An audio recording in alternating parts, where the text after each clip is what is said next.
Part 3 में हम देखते हैं कि यूजी, मेगुमी और टकुमा उस कर्टन के पास आ जाते हैं। फिर यूजी उस कर्टन पर बहुत जोर से एक पंच मारता है जिससे कर्टन को कुछ भी नहीं होता है। पर यूजी की ताकत को देखकर टकुमा थोड़ा हैरान हो गया था और सोचने लगता है कि ताकत के मामले में ये तो मनामी को भी हरा सकता है।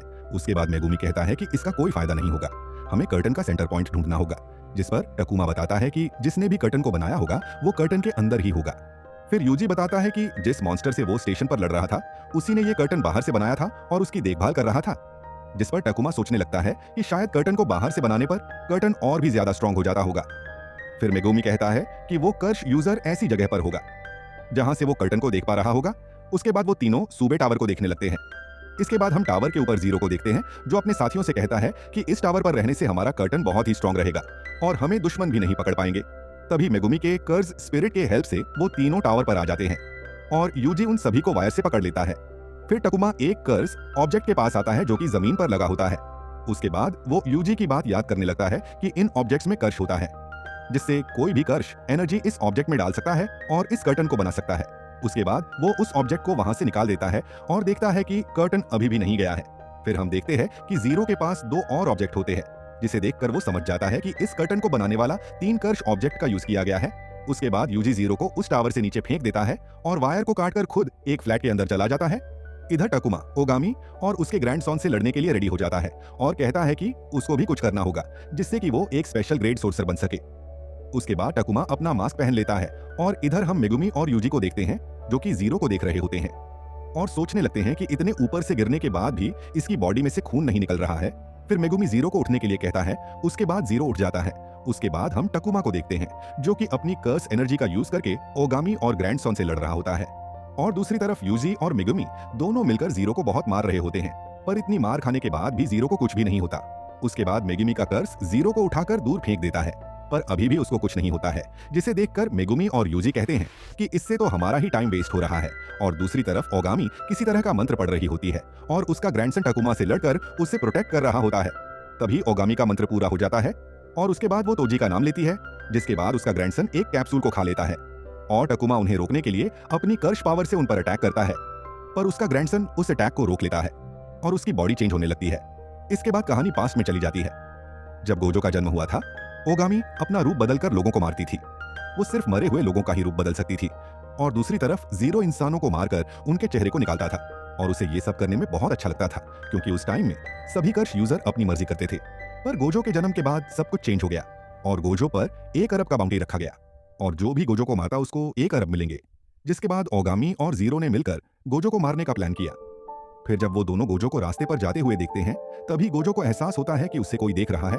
इसके बाद गोजो पीछे मुड़ता है और उन्हें देखने लगता है, जिसे देखकर ओगामी और जीरो बहुत ज्यादा डर जाते हैं। उसके बाद गोजो वहां से जाने लगता है और अपने आसपास के कर्श से कहता है कि तुम सभी मिलकर मुझे कभी भी नहीं मार पाओगे, इसलिए तुम यहाँ से भाग जाओ। उसके बाद कहानी प्रेजेंट में आ जाती है और हम मेगुमी और यूजी को देखते हैं जो कि जीरो से लड़ रहे होते हैं पर जीरो को कुछ भी नहीं होता है।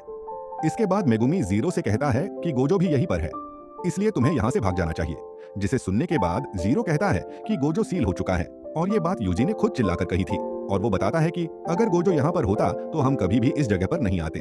जिसे सुनने के बाद मेगुमी समझ जाता है कि ये गोजो को कभी भी नहीं हरा सकता है, इसलिए इसकी कोई कमजोरी जरूर होगी। उसके बाद मेगुमी जमीन के नीचे से लाखों रैबिट्स निकालता है जिसे देखकर जीरो हैरान हो जाता है। इसके बाद हम टकुमा को देखते हैं जो कि समझ नहीं पा रहा होता कि उसका ग्रैंडसन तोजी में कैसे बदल गया। फिर उसको समझ में आ जाता है कि ओगामी की टेक्निक के साथ वो किसी और इंसान का भी रूप बदल सकती है। उसके बाद टकुमा अपनी पावर से तोजी पर अटैक करने जा रहा होता है। तभी तोजी टकुमा के अटैक करने से पहले ही उसका मास्क निकाल देता है और टकुमा तोजी की स्पीड देखकर हैरान हो जाता है। उसके बाद तोजी टकुमा को मारने लगता है। इधर हम जीरो को देखते हैं जिसे रैबिट्स ने घेर रखा होता है। जैसे ही रैबिट्स गायब होते हैं तभी ऊपर से मेगुमी अपने अल्पाइन स्पिरिट से जीरो को दबा देता है पर जीरो उसके अटैक से बच जाता है। उसके बाद यूजी जीरो पर एक कार उठाकर मारता है जिसे जीरो पकड़ लेता है। उसके बाद वो दोनों फिर से जीरो को मारने लगते हैं। उसके बाद मेगुमी को जीरो की टेक्निक पता चल जाती है। वो यूजी को बताता है कि अगर हम इस पर जितना जोर से अटैक करेंगे उसको उतना ही कम दर्द होगा, क्योंकि जब उसने एक रैबिट को जीरो पर अटैक करते देखा था तब वो उसकी टेक्निक को समझ गया था। जिस पर यूजी कहता है कि अगर ऐसा है तो उसकी पावर की कोई तो लिमिट होगी, वरना वो तो एक थप्पड़ से ही मर जाएगा। इसके बाद मेगुमी और यूजी दोनों मिलकर जीरो को मारने लगते हैं और वो इस बार अपनी कम पावर का यूज करके जीरो को मारते हैं। जिससे कि जीरो को बहुत ज्यादा चोट लगती है। उसके बाद यूजी जीरो को बहुत जोर से पंच मारने जाता है, तभी वो पंच को रोक लेता है और जीरो को आराम से पंच मारता है, जिससे कि जीरो बहुत दूर जाकर गिरता है और बेहोश हो जाता है। इसके बाद हम मनामी को देखते हैं, जो कि मैनेजर कियोटाका के पास आया होता है, और कियोटाका को जख्मी हालत में देखकर मनामी बहुत ही ज्यादा गुस्सा हो जाता है।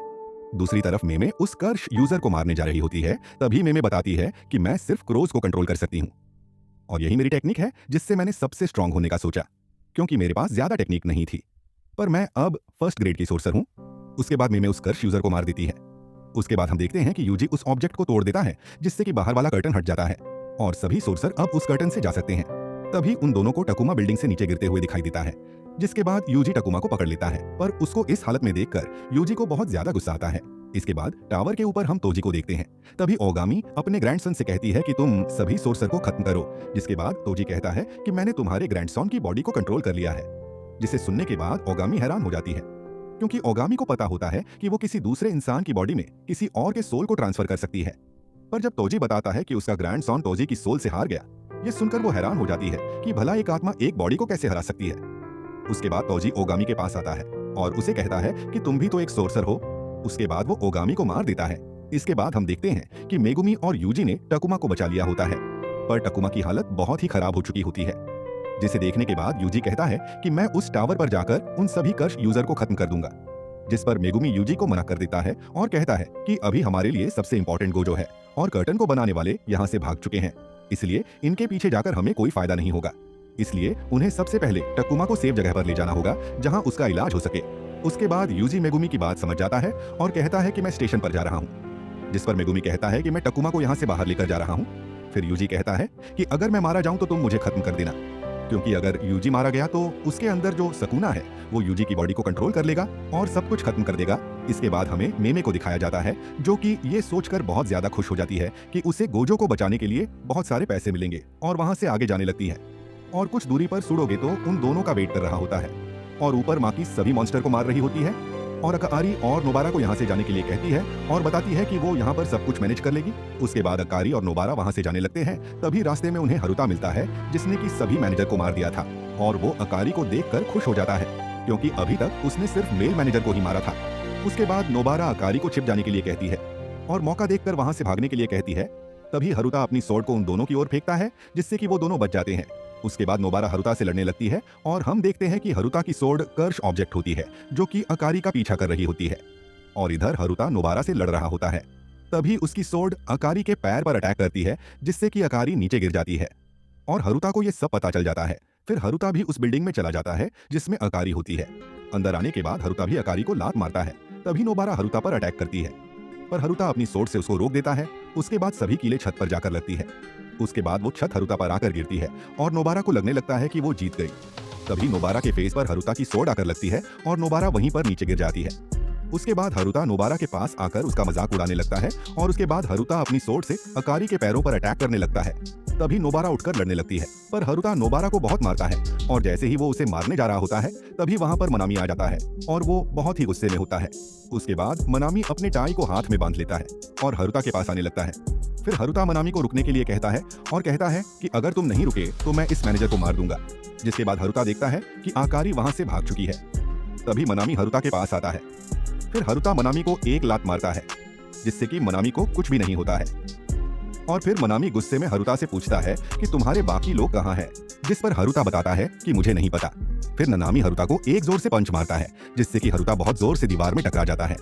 फिर ननामी हरुता को एक और पंच मारता है, जिससे कि हरुता बिल्डिंग से नीचे चला जाता है और दूसरी बिल्डिंग से टकरा जाता है, और उसके बाद उसके ऊपर एक साइन बोर्ड भी गिर जाता है। इधर नोबारा ननामी की पावर को देखकर बहुत ही ज्यादा हैरान हो जाती है और समझ जाती है कि ग्रेड 1 सोर्सर कितना पावरफुल होता है। उसके बाद ननामी नोबारा को मनामी के पास जाने के लिए कहता है, और इधर मेमे के सामने गेतो आ जाता है, और उसे देखकर वो समझ जाती है कि ये गेतो कोई और है, क्योंकि गेतो तो मर चुका था। उसके बाद सुडो गेतो अपने एक स्पेशल ग्रेड सोर्सर को निकालता है, जिसे देखने के बाद मेमे सोचने लगती है कि ये गेतो हो सकता है। उसके बाद गेतो मेमे से कहता है कि पिछले साल परेड में उसके काफी सारे कर्श स्पिरिट मारे गए थे, जिस कारण अब उसके पास थोड़े ही स्पिरिट बचे हैं, पर वो बहुत स्ट्रांग होते हैं। उसके बाद गेतो वहां से चला जाता है। फिर वो कर्श मेमे पर अपना डोमेन यूज कर देता है, जिससे कि मेमे एक कफेन में बंद हो जाती है। फिर वो कर्श अपनी पावर का यूज करने लगता है। तभी मेमे कफेन को तोड़ देती है, जिसे देखकर उसका छोटा भाई खुश हो जाता है। फिर मैमे उस कर्श से कहती है कि तुम स्ट्रांग हो, क्योंकि काफी दिनों बाद मुझे ऐसा लगा कि मैं मौत के करीब हूँ। उसके बाद हम ननामी को देखते हैं, जो कि नोबारा और आकारी को कियोटाका के पास जाने के लिए कहता है और बताता है कि मैंने कियोटाका को ठीक कर दिया है और गोजो के सील होने की बात भी बता दी है। उसके बाद ननामी उन्हें वहां से जाने के लिए कहता है और खुद भी बैरियर के अंदर जाने लगता है, जिस पर नोबारा कहती है कि वो भी उसके साथ चलेगी। फिर ननामी उसको मना कर देता है क्योंकि ये लड़ाई ग्रेड 1 सोर्सर के कर्श के साथ होने वाली है। इसके बाद हम यूजी को देखते हैं, जो कि भी 5 स्टेशन पर पहुंच जाता है और उसे वहां पर कोई भी दिखाई नहीं दे रहा होता। उसके बाद वहां पर जोजो आ जाता है और अपनी ब्लड टेक्निक से यूजी पर अटैक करने लगता है। इस टेक्निक में यूजर का ब्लड उसकी बॉडी से बाहर आकर सिंगल पॉइंट पर कंप्रेस हो जाता है और अटैक के टाइम पर यह ब्लड साउंड की स्पीड से जाकर अपने टारगेट को लगता है। अब जोजो इस ब्लड अटैक को करता है जिसमें कि कर्श एनर्जी भरी हुई है और वो ब्लड भी बहुत स्पीड से यूजी को जाकर लगता है, जिससे कि यूजी बच नहीं पाता।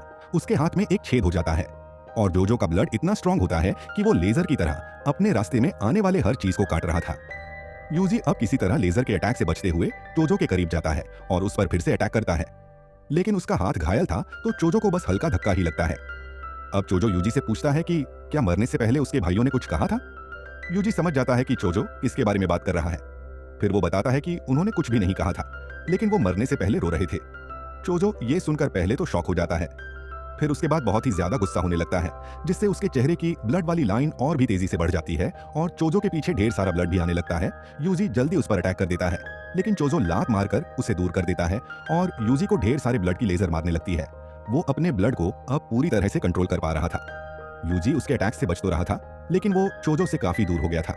अब चोजो फिर से अपने ब्लड बीम को शूट करने के लिए रेडी हो जाता है, जो कि इतनी तेज होती है कि यूजी के उससे बचने की 50% चांस होते हैं। अगर उसे वो लग जाती तो उसकी मौत पक्की है। अब यूजी हवा में जंप करता है ताकि जोजो इसे टारगेट समझकर उस पर हमला करे और जोजो ऐसा ही करता है और यूजी के सर पर निशाना लगाते हुए ब्लड बीम से अटैक करता है, लेकिन यूजी नीचे से अपना सर झुका लेता है और उस बीम से बच जाता है। एक बार शूट करने के बाद ये बीम काफी स्लो हो जाती है, तो यूजी जल्दी ही चोजो की तरफ बढ़ने लगता है। वो उसके करीब आते ही उसके मुंह पर एक मुक्का मारता है, पर उसका कुछ भी असर चोजो पर नहीं होता है। उसके बाद मेगामारू यूजी को चोजो की ब्लड टेक्निक एक्सप्लेन करने लगता है और उसको बाथरूम की ओर जाने के लिए कहता है। फिर यूजी मेगामारू की बात मानकर बाथरूम की ओर जाने लगता है। उसके बाद चोजो वहीं पर जाने लगता है, फिर चोजो वहीं पर रुकता है। फिर मेगामारू चोजो को डरपोक कहता है, जिससे कि चोजो गुस्सा हो जाता है और उस पर अटैक करने लगता है। जैसे ही चोजो बाथरूम के अंदर आता है, वहां पर सब कुछ टूटा होता है और वहां पर पानी भरने लगता है। उसके बाद चोजो उस मेगामारू का डिवाइस पकड़कर तोड़ देता है। तभी चोजो की ब्लड टेक्निक काम नहीं कर रही होती है, क्योंकि चोजो पानी में होता है, इसलिए उसकी ब्लड टेक्निक काम नहीं कर रही होती है। तभी यूजी चोजो के पास आता है और चोजो से लड़ने लगता है। दोनों एक दूसरे को मारने लगते हैं। तभी यूजी चोजो के हाथ को काट देता है और उसको किक मारता है। तभी चोजो अपने ब्लड बुलेट को यूज करता है, जो कि यूजी के पैंट के आर पार हो जाती है। फिर यूजी सोचने लगता है कि मैं अब यहाँ पर मर जाऊंगा। तभी यूजी सभी दोस्तों और गोजो के बारे में सोचता है और कहता है कि अगर मैं यहाँ पर मर भी गया तो इसको खत्म करके ही मरूंगा। उसके बाद चोजो देखता है कि यूजी ने बस 3 अटैक से उसका इतना बुरा हाल कर दिया। उसके बाद चोजो के हाथ पर ब्लड आने लगता है। उसके बाद वो फिर से यूजी से लड़ने के लिए रेडी हो जाता है और दोनों में लड़ाई स्टार्ट हो जाती है। यूजी चोजो के सभी अटैक को ब्लॉक कर रहा होता है। तभी चोजो अपने ब्लड शॉट से यूजी पर अटैक करता है, जिसे यूजी अपने हाथों से रोक लेता है। तभी वो शॉट टूट जाती है और चोजो और यूजी दोनों के चेहरे पर खून लग जाता है। उसके बाद यूजी चोजो को एक जोर से पंच मारता है, पर वो यूजी को चोट लग जाती है और ये बात यूजी को समझ नहीं आती। फिर चोजो यूजी को मारता है, जिससे कि यूजी वहीं पर बेहोश हो जाता है। फिर जोजो यूजी के पास आकर उसे खत्म करने के लिए अटैक करता है। तभी हम सुकुना को देखते हैं, जो कि यूजी के अंदर होता है। उसके बाद हम देखते हैं कि चोजो का अटैक दीवार पर लगता है और वो दीवार टूट जाती है। फिर चोजो वहां से जाने लगता है और उसके सर में दर्द होने लगता है, क्योंकि उसके दिमाग में ऐसी यादें आ रही होती हैं जिसे उसने कभी देखा नहीं होता। वो अपने भाइयों के साथ होता है और उनके साथ यूजी भी होता है और वो चोजो को अपने हाथों से नूडल खिला रहा होता है। तभी चोजो सोचने लगता है कि यूजी मेरी यादों में क्यों है। उसके बाद हम मैमे को देखते हैं, जहां पर वो एक स्पेशल कर्श से लड़ रही होती है। वो कर्श स्पिरिट फिर से मैमे को बंद कर देता है। उसके बाद मैमे उस स्पिरिट के डोमेन को समझ जाती है, जिसमें वो अपने दुश्मनों को कोफैन में बंद करके उसके ऊपर एक बड़ा सा पत्थर गिरा देता है, जिससे कि कोफैन अंदर चला जाता है। उसके बाद वो 3 तक काउंट करता है। काउंटिंग खत्म होने से पहले अगर मेमे कोफैन से बाहर नहीं आई तो उसकी मौत हो जाएगी। फिर मेमे उस कोफैन को तोड़ देती है और वहां से निकल जाती है और अपने छोटे भाई को लेकर वहीं पर छुप जाती है।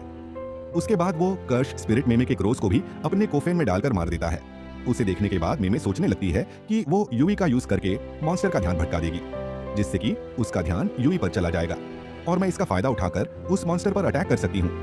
पर मेमे सोचती है कि अगर उस कर्श स्पिरिट ने यूई पर पत्थर गिरा दिया तो यूई की मौत हो जाएगी, जिसके बाद मैमे यूई से पूछती है कि तुम मेरे लिए अपनी जान दे सकते हो, जिस पर यूई हाँ कर देता है। जिसके बाद यूई अपने कर्श एनर्जी का यूज करता है जिससे कि वो कोफेन में बंद हो जाता है और इतने में मेमे उस कर्श स्पिरिट पर अटैक कर देती है जिससे कि यूई बच जाता है। फिर वो कर्श स्पिरिट गायब हो जाता है और मेमे पर अटैक करने जा रहा होता है। तभी मेमे का क्रो उस पर अटैक करके उसे मार देता है, पर वो क्रो भी मर जाता है। जिसके बाद मेमे पूछती है कि कर्श की एनर्जी को एक ही टाइम पर कैसे बदला जा सकता है, जिस पर यूई कहता है कि बिल्डिंग वाव का यूज करके, और बताता है कि इस वाव का यूज करके मेमे अपनी क्रोस की पावर को बहुत तेजी से बढ़ा देती है। पर इसका यूज करने के बाद उन क्रोस को सैक्रिफाइस देना पड़ता है। पर इस अटैक से एक ही इंसान बच सकता है जिसका नाम गोजो सातोरू है। उसके बाद डोमेन खत्म हो जाता है और मेमे के आगे गेतो आ जाता है। उसके बाद नाओबिटो मनामी से कहता है कि गोजो को सील कर दिया गया है, जिस पर ननामी कहता है कि मुझे इस बात पर यकीन नहीं हो रहा है। फिर नाओबिटो कहता है कि अगर गोजो की फैमिली खत्म हो जाती है तो इससे मुझे बहुत अच्छा लगेगा। उसके बाद माकी नाओबिटो को वापस घर जाने के लिए कहती है, जिस पर नाओबिटो कहता है कि घर तो तुम्हें जाना चाहिए। उसके बाद मनामी कहता है कि हमें आगे की लड़ाई में उनकी मदद करनी चाहिए, जिस पर माकी कहती है कि मैं इस शराबी से ज्यादा काम में आ सकती हूँ। जिस पर ननामी नाओबिटो से पूछता है कि आपने शराब पी रखी है, जिस पर नाओबिटो मना कर देता है, लेकिन ननामी को पता चल जाता है। जिसके बाद ननामी सोचने लगता है कि इस मिशन पर तो मुझे अकेले ही जाना चाहिए था। वो सभी वहीं पर रुक जाते हैं क्योंकि वहां पर उन्हें किसी कर्श यूजर के होने का एहसास हो रहा था। तभी वहां पर एक ड्रैगन आ जाता है और नाओबिटो उसको एक पंच मारता है, जिसके बाद ड्रैगन अपने मुंह से बहुत सारे कंकाल बाहर निकालता है। तभी वहां पर बहुत सारा पानी भर जाता है। फिर नाओबिटो ड्रैगन से पूछता है कि एक एनिमेशन क्लिप में कितने फ्रेम रेट होते हैं, जिस पर डेगोन बताता है कि मैं कोई स्पिरिट नहीं हूँ, मेरा नाम डेगोन है। उसके बाद नाओबिटो डेगोन से कहता है कि आजकल के बच्चे 4K और 60 FPS में चेंज करने लग गए हैं जिससे कि उनकी वीडियो HD बन सके, पर उन्हें ऐसा करने की क्या जरूरत होती है, वो सब वीडियो को HD बनाने लगते हैं। इससे खराब बात कोई हो ही नहीं सकती है। भला किसी एनिमेशन को फालतू में ही टीवी शो क्यों बनाना। जिसे सुनने के बाद डेगोन गुस्सा हो जाता है। तभी नन्नामी डेगोन के पीछे से अटैक करता है और उसके बाद वो सब डेगोन से लड़ने लगते हैं, पर डेगोन उनके सभी अटैक से बच जाता है। जिसे देखकर नन्नामी सोचने लगता है कि ये कर्श स्पिरिट तो बहुत ज्यादा स्ट्रांग है। डेगोन उनके पास आता है और उनके आसपास एक पानी का बैरियर बन जाता है। फिर नाओबिटो कहता है कि इसे तो हम दोनों फर्स्ट ग्रेड के सोर्सर भी नहीं मार पाएंगे। उसके बाद वो तीनों मिलकर डेगोन पर अटैक करने लगते हैं, पर डेगोन ऊपर उड़ जाता है। तभी नाओबिटो उसके ऊपर आके डेगोन को किक मारता है जिससे कि डेगोन नीचे गिर जाता है। उसके बाद डेगोन पहले नाओबिटो को मारने के लिए सोचता है, पर उसकी स्पीड देखकर वो हैरान हो जाता है। उसके बाद जैसे ही डेगोन नाओबिटो को पंच मारने जाता है, तभी नाओबिटो अपनी पावर का यूज करके उसके पीछे चला जाता है और डेगोन को एक फ्रेम में बंद कर देता है। उसके बाद वो फ्रेम पर एक किक मारता है जिससे कि डेगोन बहुत दूर जाकर गिरता है। पर इस टेक्निक में एक खतरा है, इसमें पहले से रेडी किए गए ऑप्शन को बदला नहीं जा सकता है। उसके बाद नाओबिटो डेगोन को लगातार मारे जा रहे होते हैं। उसके बाद वो डेगोन के पेट में पंच मारता है जिससे कि डेगोन का खून निकलने लगता है। पर नाओबिटो जैसे ही डेगोन के पेट में दिखता है तो उन्हें पता चलता है कि डेगोन ने अपने डोमेन का यूज कर लिया है। उसके बाद वो सभी डेगोन के डोमेन में चले जाते हैं। उस डोमेन के अंदर हम सभी को एक आइलैंड पर देखते हैं और डेगोन पानी में होता है। फिर डेगोन अपनी पावर का यूज करता है जिससे कि कुछ मॉन्स्टर्स ननामी और माकी पर अटैक करते हैं। पर जैसे ही वो मॉन्स्टर नाओबिटो पर अटैक करता है, तभी नाओबिटो अपनी पावर से उन सब से बच जाता है। जिसे देख डेगोन समझ जाता है कि नाओबिटो बहुत ही ज्यादा स्ट्रांग है, इसलिए वो सबसे पहले नाओबिटो को ही खत्म करेगा। उसके बाद डेगोन अपने कर्श मॉन्स्टर से उन सब पर अटैक करता है। फिर ननामी माकी से कहता है कि जैसे ही ये मॉन्स्टर हमारे पास आए तो इन सब पर अटैक करके इन सभी को खत्म कर देना। तभी नन्नामी पर बहुत सारे मॉन्स्टर अटैक कर देते हैं और नन्नामी उन सभी मॉन्स्टर से नीचे दब जाता है। और इधर नाओबिटो की पावर के कारण सभी मॉन्स्टर उससे टच भी नहीं कर पा रहे होते हैं। पर तभी डेगोन नाओबिटो को फंसाकर उसको पंच मारता है। फिर डेगोन माकी पर भी अटैक करता है। फिर वो नाओबिटो को मारकर हवा में फेंक देता है जिससे कि सभी मॉन्स्टर उस पर अटैक कर देते हैं। इसके बाद माकी डेगोन के पास आने लगती है और कहती है कि तुम मुझे एक अटैक में खत्म करके दिखाओ। जिसके बाद डेगोन माकी पर अटैक करने जा रहा होता है। तभी मेगुमी वहां पर आ जाता है और माकी को उसका वेपन दे देता है। जिसके बाद डेगोन मेगुमी पर अटैक करने लगता है। तभी पीछे से माकी डेगोन पर अटैक कर देती है। उसके बाद माकी डेगोन को पिटने लगती है और पीछे से मेगुमी अपना डोमेन का यूज करने जा रहा होता है। तभी डेगोन मेगुमी पर अपने मॉन्स्टर से अटैक कर देता है और जैसे ही एक मॉन्स्टर मेगुमी को खाने जा रहा था, तभी ननामी उस मॉन्स्टर को बीच से काट देता है। फिर ननामी एक और मॉन्स्टर के सर को काट देता है। जिसके बाद ननामी मेगुमी बाकी सबके बारे में पूछता है, जिस पर मेगुमी बताता है कि टकुमा घायल है और यूजी लड़ने के लायक नहीं है। फिर ननामी मेगुमी से कहता है कि तुम इस डोमेन को खत्म मत होने देना। इसके बाद डेगोन सोचने लगता है कि ये आदमी जिंदा कैसे बच गया। तभी नाओबिटो डेगोन के पीछे आ जाता है और उस पर अटैक करता है, जिसे डेगोन रोक लेता है और अपने मॉन्स्टर से उन पर अटैक करता है, जिसे माकी खत्म कर देती है। फिर नाओबिटो डेगोन से कहता है कि तेरी वजह से मेरा राइट हैंड नहीं रहा है, इसलिए तुम्हें इसकी कीमत चुकानी होगी। उसके बाद मेगुमी ननामी से कहता है कि इसे लगता है कि मैं इसके डोमेन के अंदर अपना डोमेन यूज करूंगा, पर मैं इसके डोमेन के अंदर से आया था जो कि बंद हो चुका है। पर मैं अपनी पावर से इसके बैरियर में फिर से होल बना सकता हूँ, जिससे कि तुम सभी इसके डोमेन से बाहर निकल जाओगे और इसको हरा सकते हो, क्योंकि ये गोजो जितना स्ट्रांग नहीं हो सकता जो अपने डोमेन को एक बार से ज्यादा यूज कर सके। उसके बाद मेगुमी कहता है कि डोमेन के सेंटर में नीचे जहां पर मैं होल करने वाला हूं, इसलिए आप सब एक साथ यहां पर आ जाना। जिसके बाद ननामी कहता है कि तुम अपनी जान को इस तरह खतरे में नहीं डाल सकते हो, जिस पर मेगुमी कहता है कि मैं अपनी जान को खतरे में डाल रहा हूं, पर मैं बेवजह नहीं मरूंगा। उसके बाद ननामी सभी को अपने पास आने के लिए कहता है, जिसके बाद नाओबिटो और माकी दोनों ननामी के पास जाने लगते हैं। फिर डेगोन को लगने लगता है कि सभी उस लड़के को बचाने के लिए जा रहे हैं। तभी डेगोन को पता चल जाता है कि वो उसके डोमेन से बाहर जाने वाले हैं, इसलिए वो उन्हें रोकने के लिए उनकी तरफ भागने लगता है, जिसे देखकर ननामी समझ जाता है कि डेगोन को हमारे प्लान के बारे में पता चल गया होगा। जिसके बाद ननामी सभी को मेगुमी के पैरों के पास आने के लिए कहता है। तभी उस होल में से तोजी वहां पर आ जाता है और माकी के वेपन को उससे ले लेता है, जिसे देखकर माकी हैरान हो जाती है, क्योंकि उसकी मूवमेंट बहुत तेज होती है और उसके अंदर माकी को भी कर्श एनर्जी महसूस होती है, पर वो फिर भी माकी से बहुत ज्यादा स्ट्रांग होता है। उसके बाद मेगुमी कहता है कि वो होल बंद हो चुका है। फिर नाओबिटो उस इंसान को देखकर समझ जाता है कि वो तोजी है। फिर वो डेगोन की ओर चले जा रहे होते हैं और पार्ट 3 एंड होता है। मिलते हैं नेक्स्ट एपिसोड में।